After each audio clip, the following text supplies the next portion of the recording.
Today we are reacting to more celebrities and their fragrances on GQ's hit YouTube series, 10 Things I Can't Live Without. But before we get into this video, if you're already a fan of this series on my channel, please subscribe if you have yet to. At the end of the day, this kind of content that I do for you is free to watch, so the best way to ensure that I keep making this kind of content is, again, if you subscribe. That, and by also hitting the notification bell to ensure that you're amongst the first ones here whenever I do a video like this again. And trust me, I will if this video also gets 500 likes. So please, by the end of the video, also like this one too. But yeah, it goes without saying, I hope you enjoy the show. Now roll intro, roll video. Hermes, Cologne, Intense Vetiver. This is actually the first time I've gotten this model, species, version. First up, we have actor Jack Dylan Grazer and his Hermes cologne. Joking, it's Hermes, specifically Terre de Hermes Eau Intense Vetiver. And Jack, I think the word that you're trying to find perhaps is flanker. Flanker, if you don't already know, is basically another version or spin-off of an already existing standalone fragrance, one that maintains the spirit of the initial fragrance in its marketing and or the scent. It has notes of patchouli, and it's got kind of like a rugged thing.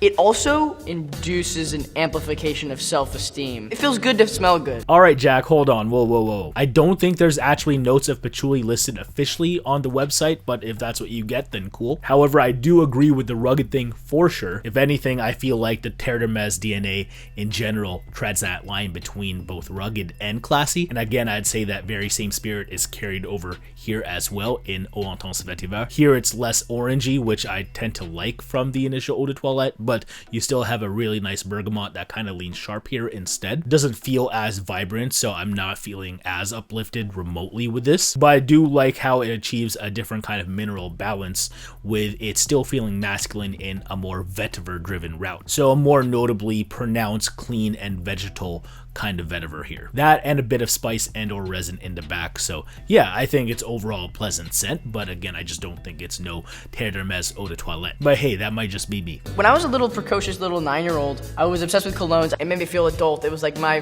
form of like little young baby rebellion. Not smelling like chocolate pudding, but smelling like Hermes. And bro, I'm pretty sure I smelled like L'Oreal Kids when I was like 9 years old. But when I was 14, 15, and when I started wearing semi-legit fragrances, I too also felt like I was a little bit more distinguished and I was trying to rebel with that kind of vibe. You know, trying to feel more exalted in comparison to my friends who are maybe rocking Old Spice at best. But yeah, at the end of the day, Jack Dylan Grazer is still a young grasshopper, so for him to get into something as sophisticated as an Hermes, I think is rather impressive. And if you also want to smell like Jack in Terre de Hermes Eau Intense Vetiver specifically, it's going to retail for a clean $135 US for 100 ml. On to the next one now.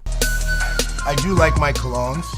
You know, most men obviously understand that it's important to have good fragrances. I have a couple, and this is the one that I take on the road with me. This is Creed. Here we have professional ice hockey player, defenseman for the New Jersey Devils, PK Subban. Now, I still don't know what's in that Creed atomizer, but let's find out. Now, you know, Creed has been becoming more of a popular fragrance, you know, but I always go with the standard one. It's just easy to have, very versatile. Standard one. Great. And I'm pretty sure you would feel the way I'm feeling right now. If you've been around these fragrance streets, you would know that the fragrance inside this atomizer rhymes with a football club in Turin. But yeah, there ain't nothing wrong with Juventus and or Aventus. We keep discussing this fragrance on this series because it's just that darn good. And versatile as fuck, like he said. You really just can't go wrong with that smoky, musky pineapple that kind of leans masculine. Unless you don't get the batch you want, but I'm really not going to get into batch hype this video, sorry. I always think that less is more until it comes to my actual fragrance that I wear, my cologne. Most people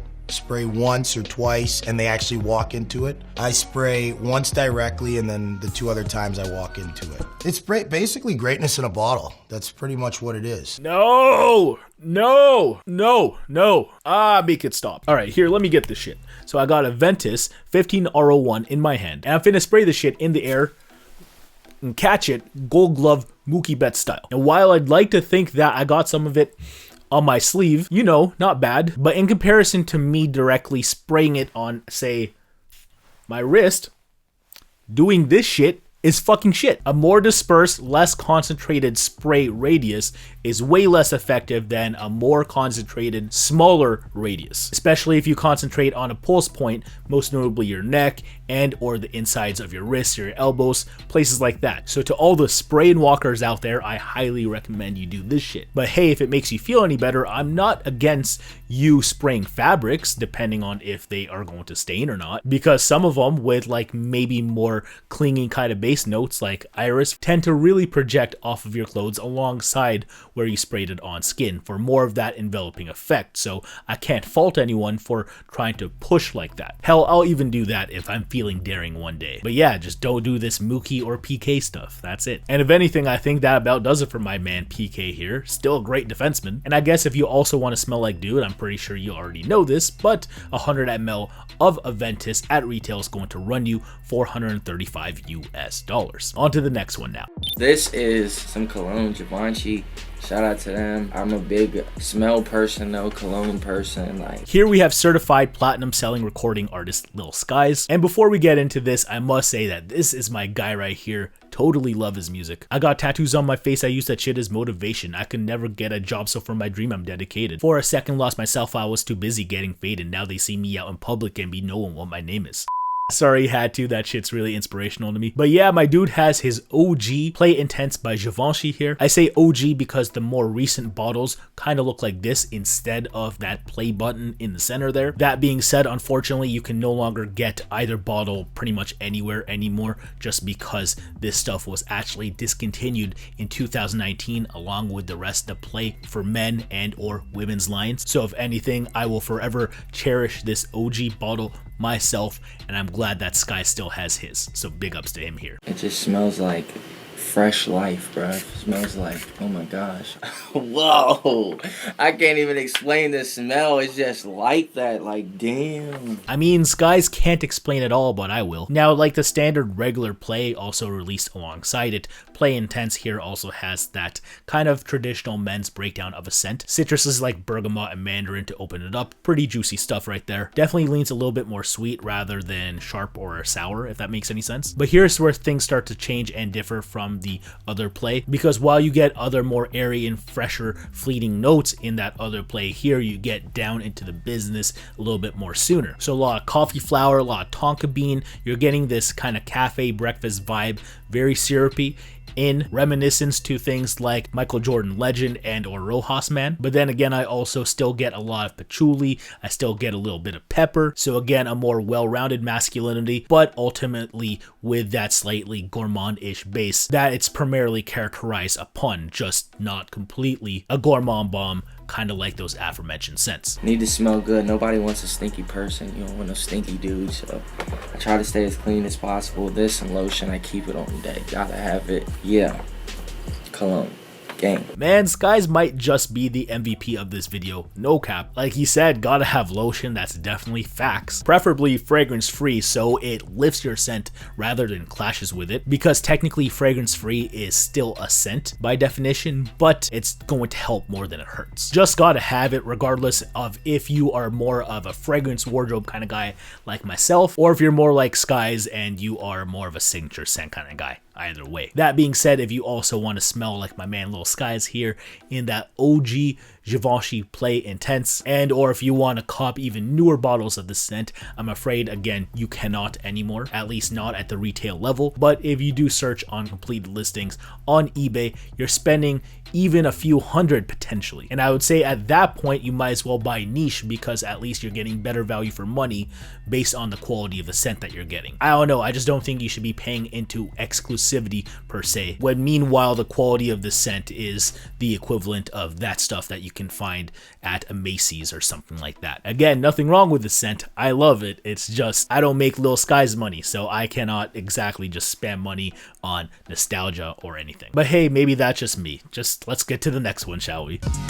My next essential is my YSL cologne. Smells very good. I love it. Up next, we have professional gridiron football player and wide receiver for the Cleveland Browns, Jarvis Landry. And here he has his YSL Y Eau de Toilette. I'm actually gonna go ahead and hit myself right now. Thank you, Jarvis. Thank you. I just hate how this norm of walking into it became sort of a thing. For real, is it something maybe essays are saying to people so you waste more of the juice and hence you have to come back for more? Like, is this sales driving pseudoscience? I don't know. But what I do know is that Jarvis is doing right. So shout outs, fam. This is like my day-to-day, like what I smell like every day. I'll mix it up every now and then if I'm going to dinner or, you know, depending on where I'm going. But like, this is like my day-to-day smell right here. Now I want to know what Jarvis is rocking to his more fancier occasions at this point. But instead, here we are doing this GQ video on his essentials because clearly Y is a more versatile kind of essential, so it makes sense to include it. Very easy AF to wear and very crowd pleasing, especially with that combination of citrus and ginger.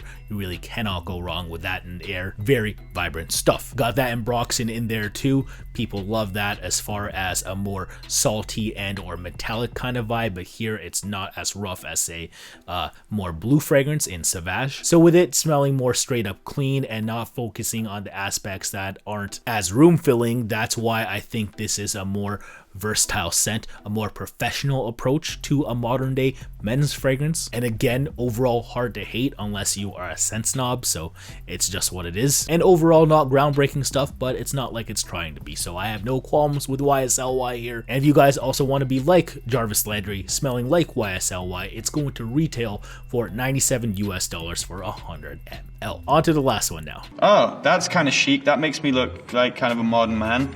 Some kind of aftershave thing. I don't know, something French. Mason Louis Marie. To close the video off, here we have singer-songwriter extraordinaire, the frontman of the Grammy Award nominated band the 1975, Matty Healy. And here he has the perfume oil of Numero 04 Bois de Balancourt by Maison Louis Marie. It's a bit like Labo, but you don't smell like every other person at Soho House, which is always a good vibe.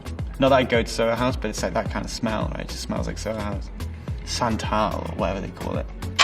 I think it's like a cheap one of those. And if you're wondering what Matty is talking about in Soho House, it is a very hip, very exclusive, members only club, hotel, restaurant type of place, only targeted for creative individuals. So yeah, not cheap, and I can definitely envision it smelling like Santal 33, probably reeks of that stuff at any location in the world. And of course, if you've seen this series before, you would know that Santal 33 is a repeat offender on this list time in, time again. So it is really cool for someone like Matty Healy to also be familiar with that scent and also know that Bois de Balancourt here is a cheaper interpretation of it. That being said, what I think is most interesting about this scent is that it's not going to shout as much because you're probably not using more of it, because this is actually the roll-on perfume oil version of Bois de Balancourt. So with that being said, no chance for Mookie shenanigans. You can only really use this stuff on your skin. It didn't smell like really strong as well. I hate it like where people, it's just like, bro, no one asked for that,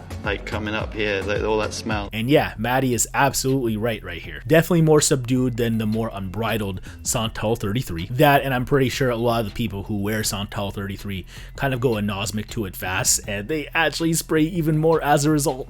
Oh, worse. So despite being less concentrated, because that is an eau de parfum, that's why it's going to project more, because they're probably spraying more of it, and or more juice comes out of a single spray than even a single lather of just the rollerball pure perfume. So again, unless you really lather up your neck, you're probably not going to get something too crazy, but that's also good if you want even just a little intensity for maybe your closest of loved ones, because maybe you just don't want to shell for someone that you truly care about, right? But yeah, overall some slick knowledge here by Matty Healy. And if you also want to go to less is more route, Bois de Balancourt for a 15 ml perfume oil package will cost you $57 US.